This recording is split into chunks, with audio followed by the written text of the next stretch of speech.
The image the judge made when he looked at me. I keep coming back to it. Not the courtroom, not the fluorescent lights, not my lawyer's hand on my arm telling me to stay calm. Just that look, like I was something he'd already decided about before I even sat down. I want to tell you how I got there, because it didn't start in a courtroom. It started in my kitchen on a Tuesday in February, with a property assessment report spread across the counter and a cup of coffee going cold beside it. My name is Tessa. I was 34 when this happened. I owned. Technically, we were in the middle of fighting over that too, a small property staging and interior consulting firm in Ottawa. Not huge. 6 full-time employees, a handful of contractors I called in for bigger projects. We did staging for real estate listings, some commercial redesigns, the occasional residential renovation consult. I'd built it over 8 years, starting out of the second bedroom of a rental apartment with a camera, a WordPress site, and more optimism than sense. My husband, Ryan. We'd been together since I was 26, worked in financial advising. He had a decent book of clients, made around $110,000 a year. Not bad. I was pulling in closer to $340,000 by the time everything fell apart. I want to be honest about that because it matters. Not because I'm proud of it in a way that needs to be announced, but because it's what set everything in motion. We'd been having the kind of slow, quiet unhappiness for about 2 years that you keep hoping will turn itself around. No dramatic fights, no screaming, just a steadily widening distance, and a husband who'd started making small, pointed comments about my schedule, my clients, the amount of time I spent on my phone after dinner. I thought we were going through a rough patch. I thought we'd get through it. I did not know he'd already consulted a divorce lawyer 4 months before he told me he wanted out. When he finally said it, on a Saturday in October, very calmly, after we'd come home from a friend's birthday dinner, I was blindsided. I cried. He didn't. He handed me a business card for a mediator and said he thought we should try to keep things civil. I thought that was what we were doing. I hired a lawyer 3 days later. Her name is Carol Huang, and I want her name in this story because she is part of why I'm still standing. The divorce itself started reasonably. We owned a house in Westboro. Bought it together, both names on the mortgage, though I'd put in the larger down payment from a business payout 2 years earlier. We had a joint account for household expenses and otherwise kept our finances separate, which had always felt mature and practical to me, and which, it turned out, Ryan had been very carefully tracking. He was claiming I'd hidden income, that I'd run personal expenses through the business to deflate its assessed value, that I'd undervalued our joint assets. Carol went through everything with me. Every invoice, every T4, every business account statement. It was all clean. The business was exactly what I said it was. But that's not the part that undid me.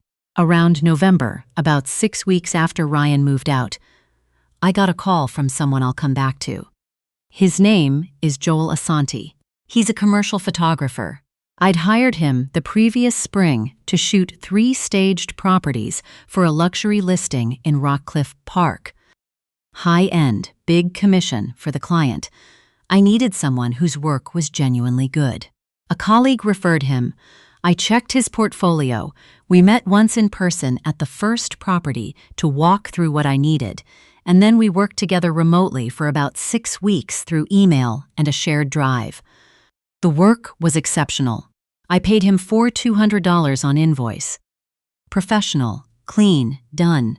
After that job wrapped, he'd reached out twice about future projects. I'd responded, kept it professional, filed him under photographers I'd work with again. That was the entire extent of our relationship.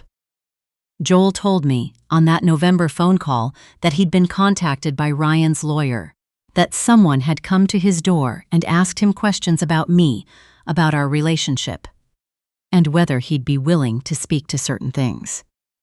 He said the man had implied there might be legal costs covered. He said he'd told them no, and then he'd called me. I sat on my bathroom floor for 20 minutes after I hung up. I called Carol. She said, "Document everything. Write down that conversation tonight with the date and time. Keep every message," she said. "If he's going this route, we need to be prepared for it to get ugly." It got ugly. At the discovery stage, Ryan's lawyer submitted a YAM that I had been involved in an extramarital relationship, and that this had been a contributing factor to the breakdown of the marriage, and that certain assets should therefore be reconsidered in the division. In Ontario, marital misconduct generally doesn't affect property division. Carol had told me this early, but it can influence certain arguments, and more than that, it was clearly designed to embarrass me, to put me on the back foot, to make me want to settle quickly and quietly. I did not settle. I want to be honest about how I felt during those months, because I think people assume you either fall apart or you become some kind of steely, focused person who sees clearly. I did neither. I cried in my car a lot. I went through periods where I couldn't eat properly and periods where I ate everything in the refrigerator.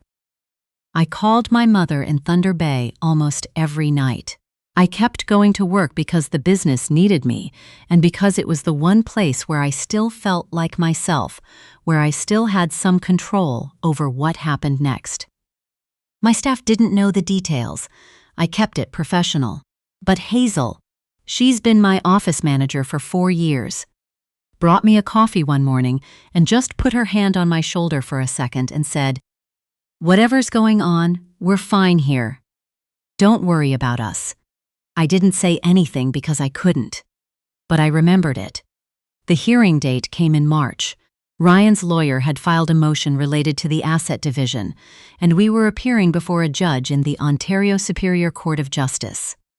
I dressed carefully that morning. I don't know why that felt important, but it did. Something about not letting them see me diminished. I sat at the respondent's table with Carol. Ryan was across from us, looking at his phone, which I found strange. Not nervous, almost anticipatory. His lawyer went through the financial arguments first. Carol responded methodically. I tried to focus, and then Ryan's lawyer said he had a witness to call. I heard Carol shift in her seat. The door at the back of the courtroom opened. Joel Asante walked in. I felt the floor move. Not literally, but that's the only way I can describe it. The ground just went unreliable. Joel, the man who had called me in November and said he'd refused them, was walking across the courtroom and sitting down in the witness chair. I wrote one word on the notepad in front of me, "Why?" Carol put her hand over mine and pressed, just slightly. Ryan's lawyer began asking Joel questions. Careful, structured questions. How long had he known me? How often did we see each other? Whether our interactions had been strictly professional, with that particular emphasis that lawyers use when they want a word to carry more weight than it actually has. Joel answered slowly. He said we had met in person on the property for the first project walkthrough. He confirmed multiple emails. He confirmed the payments. And then Ryan's lawyer asked him directly, "In your time working with Tessa, did you observe behavior that you would characterize as more than professional in nature?" There was a pause. Joel reached into his jacket pocket and took out his phone. I stopped breathing. He said, "I want to answer that accurately. Can I play something for the court?" There was an exchange between the lawyers. The judge asked what it was. Joel said it was a recording of a conversation he'd been asked to have with someone representing the applicant, in which he was asked to characterize his relationship with Tessa in specific ways, and in which he had been offered a financial inducement to do so. Ryan's lawyer objected. The judge overruled it and allowed the recording to be played. I don't want to dramatize what happened in that room, because the truth of it was strange and quiet and procedural in a way that made it more devastating, not less.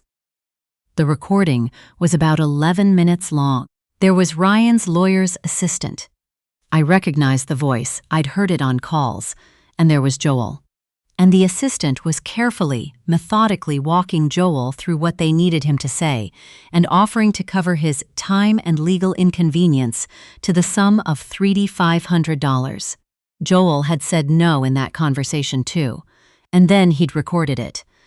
And then he'd come to court anyway, because, as he explained afterward, he wanted it on the record. He said he felt that not showing up and letting it get entered some other way wasn't enough. He wanted to be there. He wanted to say directly, from the witness stand, that this had happened. I started crying at the plaintiff's table. I didn't mean to. Carol handed me a tissue without looking at me, which I appreciated. The judge asked Ryan's lawyer for an explanation. The response was fumbling. Ryan had gone very still. I looked at him, for the first time since we'd sat down, and he was staring at the surface of the table in front of him with an expression I didn't have a name for. We recessed for nearly an hour. When we came back, the motion was dismissed. The judge made remarks about the integrity of the proceeding. Ryan's lawyer requested to consult with his client. There was a conversation I was not party to that apparently lasted the rest of that afternoon. Carol drove me to her office afterward. She made tea, which I didn't drink, and we sat there for a while in a way that didn't require much talking. She said that what Ryan had attempted to arrange was witness tampering, and that the recording gave us significant leverage. She said we could pursue it, and that she would support whatever I chose. I asked her what she thought. She said, "You've already won the part that matters. What do you want the rest to look like?" I thought about it for longer than you might expect. I did not want more court. I did not want Ryan to go to jail. Not because I felt generous toward him, but because the thought of spending another year of my life in hearings and filings and procedural delays made me feel physically exhausted in a way I'd never experienced before. I wanted it to be over. I wanted to go home. I wanted to cook dinner in my own kitchen without thinking about any of this. We used the recording as leverage in negotiation. I'll be honest that I don't know all the legal details of what happened to Ryan's lawyer after that. Carol handled most of it, and I made a deliberate choice not to track every development. What I do know is that the asset settlement went in my favor. I kept the business entirely. I kept the majority of the home equity because of the documented down payment difference.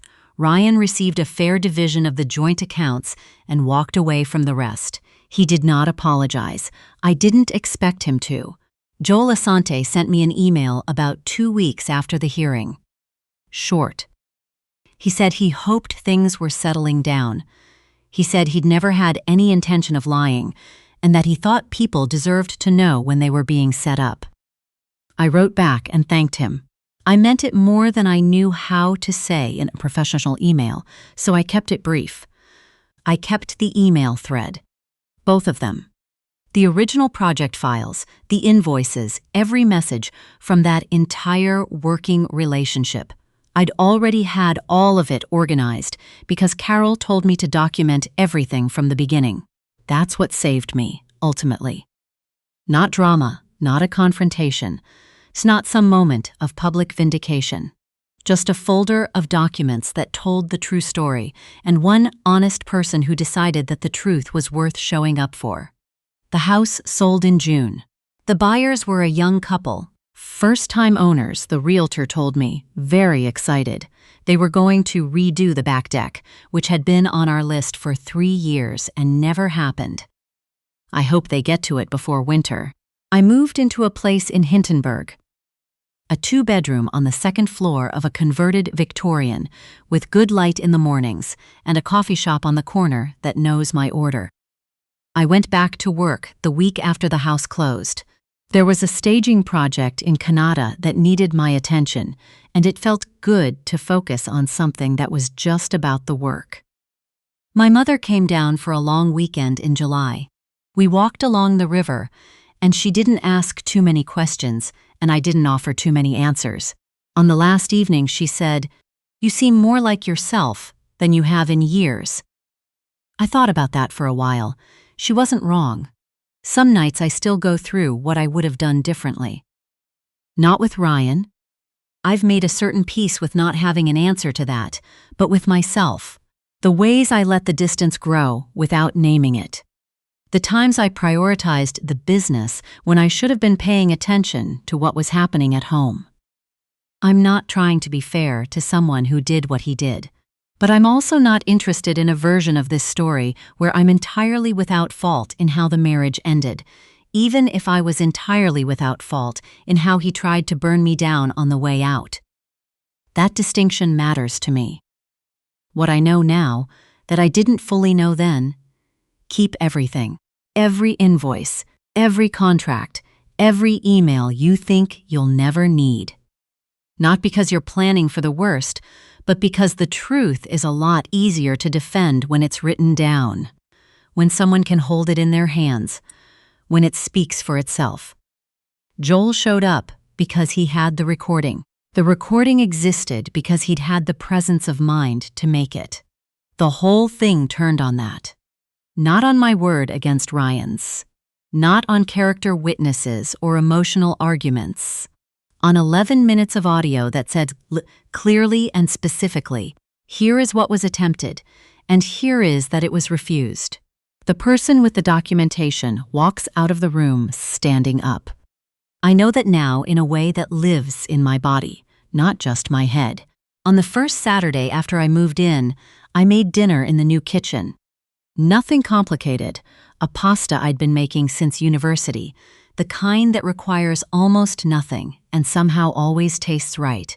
I opened a bottle of wine I'd been saving for no particular reason and poured a glass and stood at the window looking out at the street. It was quiet. Not the tense, held breath quiet of those months in the house when I never quite knew what I was coming home to.